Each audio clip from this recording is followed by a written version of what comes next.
Pumpkins. It doesn't get any more Halloween than that. Or does it? Who or what caused them to be such a dominant part of Halloween? And where did all the niche little traditions of the holiday actually come from? Well, the answer's a bit more complex than you might have thought. From folk horror stories, the church, deadly mold, and of course corporate America. This is the dark history of Halloween as we know it. If you can imagine you were celebrating the first ever Halloween more than 2,000 years ago, you would have been an ancient Celt. You would be fast approaching the start of a harsh and scary winter, and one that you and your loved ones may very well not survive. It's October 31st, the end of the harvest, and you would have called your Halloween Samhain. It was a time of celebration for a successful summer, and of a deep hope for a safer winter, but also a time of great caution, as everything was not as it seemed. You would believe that on this final night of Winter's Eve, that the thin boundary veil between the worlds of the living and the dead would come to be blurred. A tear in the very reality of life itself that would allow spirits and creatures to cross over into our world, and even the living into the realm of the dead. The fear was that either side could be trapped on the wrong side of the veil. Somewhere they didn't belong.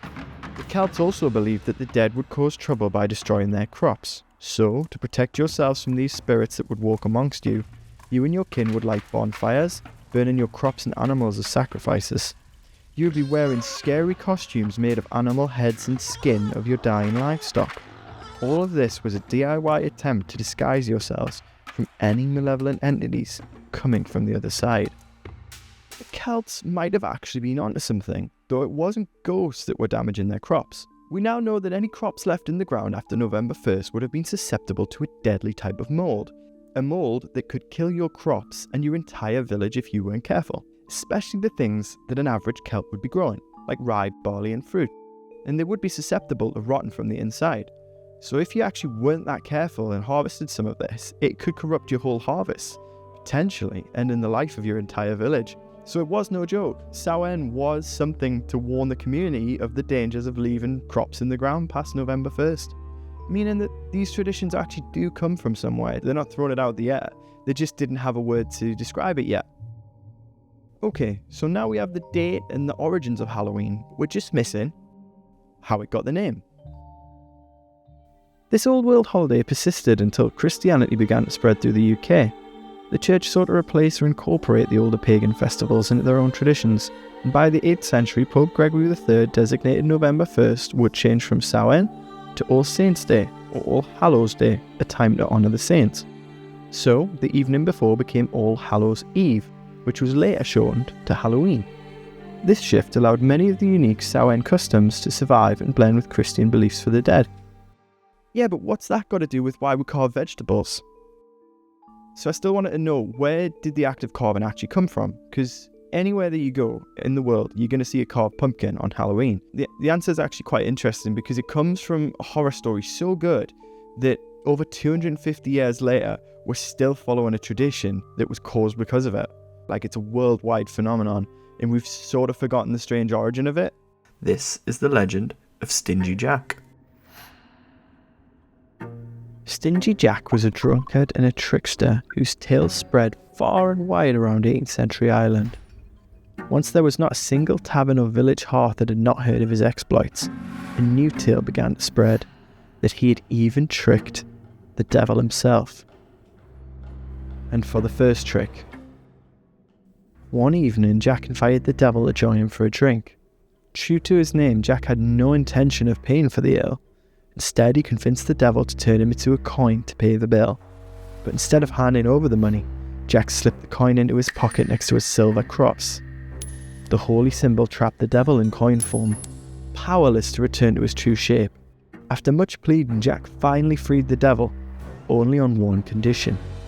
The devil had to promise not to take Jack's soul for 10 years. Well, as you can imagine, Jack gave him a broken deal. 10 years passed and the devil returned to collect his due, but Jack, ever the trickster, asked the devil for one last favour, a piece of fruit before being dragged to hell. As the devil climbed an apple tree, Jack quickly carved crosses into the bark, trapping him once again. Jack then forced another bargain. The devil had to spare Jack's soul forever. Reluctantly, the devil agreed, vowing never to take him to hell. Like all good stories, this would not be the final fate of Stingy Jack. Eventually, Jack's hard drinking caught up with him and he died. But when he reached Heaven's Gate, St. Peter refused him entry. Jack's life of sin, deceit, and drunkenness made him unworthy of paradise. So Jack turned to the gates of hell. But the devil reminded him he always kept his word. Smirking, he reminded Jack of their bargain. He had promised never to claim Jack's soul.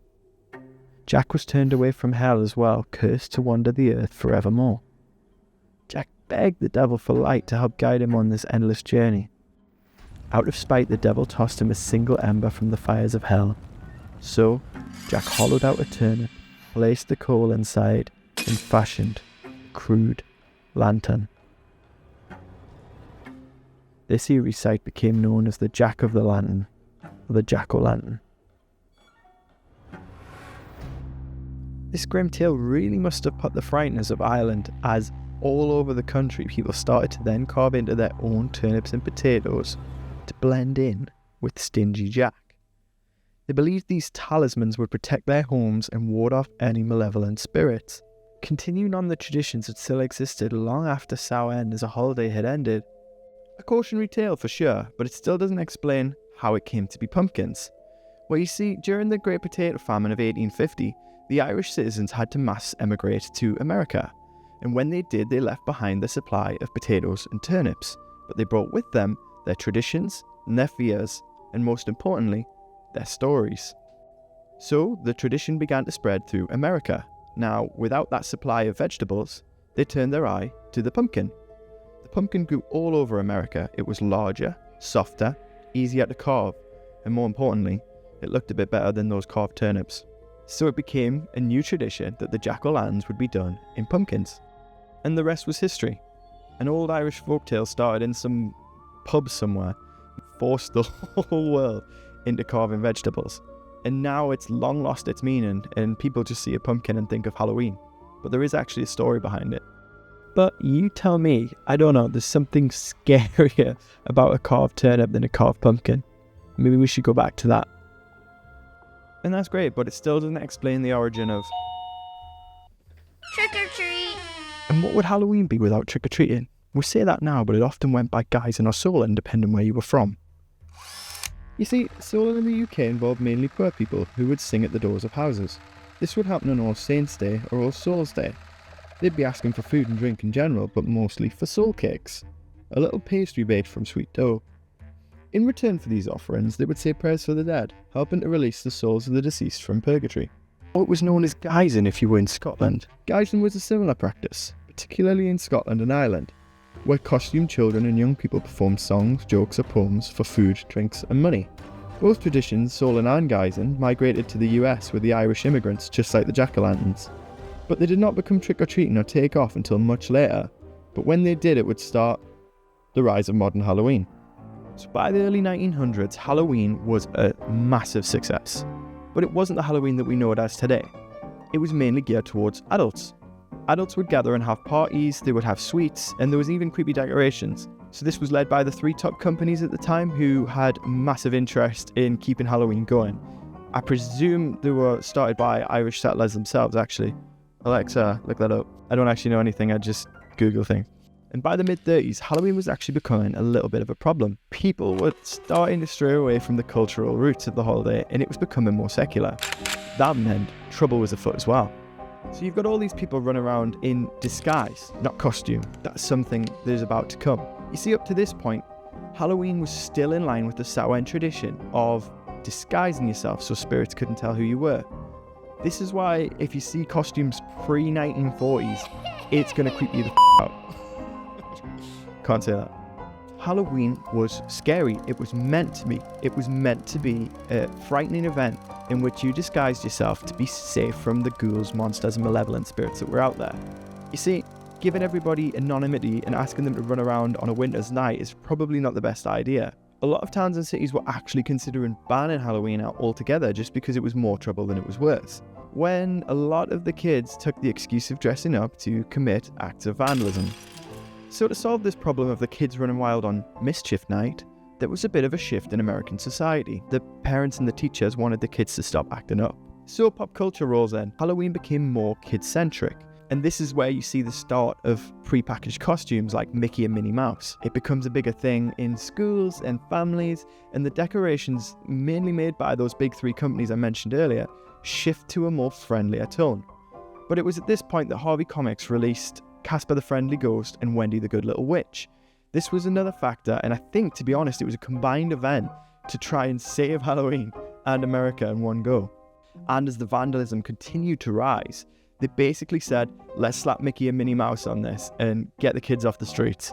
And to be honest, it sort of worked. You've got cities that were looking to actually cancel Halloween outright. Like, how do you control that? Easy. Get Disney involved. And this is around the point where kids started going door to door, but it wasn't trick-or-treating as we know it. Not yet. The next big shift came from the 1940s. Candy, costumes, decorations had never been bigger. But something else was on the horizon. Something that would turn Halloween from the family mom and pop event to the stratospheric worldwide cash grab we know it as today. You see, candies actually developed for military use. It was the fact that every American GI was rationed M&Ms while they were away at war. So the reason that M&Ms were actually prescribed to soldiers is because the hard shell prevented the candy from melting. That's really cool. So every single GI that was at war came home with a taste for chocolate. This was something the Mars Company was all too happy to capitalize on, shifting production from military-only rations to the civilian market after 1945. You see, you've got all this labour from World War II, and you can't make bullets anymore, so you make sweets. So companies literally adapted machines made from the war effort for new purposes. For example, the Smarties Candy Company reportedly used machines designed for gunpowder pellets to press sugary powder for its candy. So all of that economic production had to go somewhere, and where better than to create trick-or-treating as we know it today. Up to this point, Halloween parties had likely handmade, expensive, small amounts of sweets. You see, machine candy allowed mass production of sweets for a cheaper price, smaller packaging, perfect for people to give out door to door. It was at this point that big business turned to the holiday as something more than just an event. It was a way to make millions of dollars.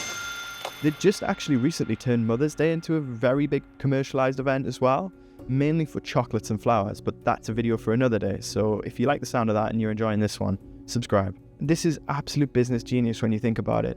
The thing about Halloween is even if you're not taking part, you still gotta buy some sweets just in case. You don't want to be the one that got played a trick on. You've got to give people treats. So essentially you've got all of America buying sweets even if they're not taking part, because you don't want to look like a spoilsport. And you don't want to be the one ruining a 5-year-old's fun when they're at your door in a skeleton costume. It just doesn't feel right. So you either hide with all the lights off, like me, and pretend you're not home. Or you partake in the event, go down to Tesco's and load up on loads of sweets. And that's why it works. Every year, Halloween is a colossal moneymaker. That interest in business only continued to grow as Halloween got adopted all over the world. In the UK in 2023, we actually spent £1 billion over the Halloween period on chocolate and sweets, but that's nothing compared to the father of Halloween itself, the USA. And in 2025, the USA is set to hit record amounts of spending on Halloween at $13.1 billion over the period. It's broken down into categories like candy at $3.9 billion, costumes at $4.3 billion, and decorations at $4.2 billion. So as many people pay to decorate their house now in America as they do to costume themselves. But don't get me wrong, it's successful because it's good business, but it is successful because it's a night like no other. I mean, if you think about it, we're just the same as those ancient Celts, heading into a winter of cruel, unkind uncertainty. We're heading into uncertainty of war, politics, of the world at large. And I don't know about you, but as a kid, nothing felt better than if I was scared of the dark or monsters than pretending to be one. I think we need to reclaim the things we're scared of. And that's sort of what Halloween is. But I think, to be honest, it says more about our society than we might think, that 2,000 years later, although it's very different from that original Samhain, that we are still gathering together to light fires and scare off the dark. And no matter if it's pushed by big business or not, I think that's still something special in this day and age. And it's still something that I think we'll be doing another 2,000 years from now. Okay, I'm Jack and this was Canny Story, and thanks for sitting through my first YouTube video. That was a way too deep dive into the entire history of Halloween. It was supposed to be a 30-second video about why pumpkins took over Halloween. This explains a lot about me. Please drop us a like and a subscribe if you enjoyed that at all. I'll be making more videos exactly like this. Think the weird history, the niche, and anything else you want to put forward. So I hope you enjoyed that as much as I did doing it for you guys. And if you like that, please subscribe for more.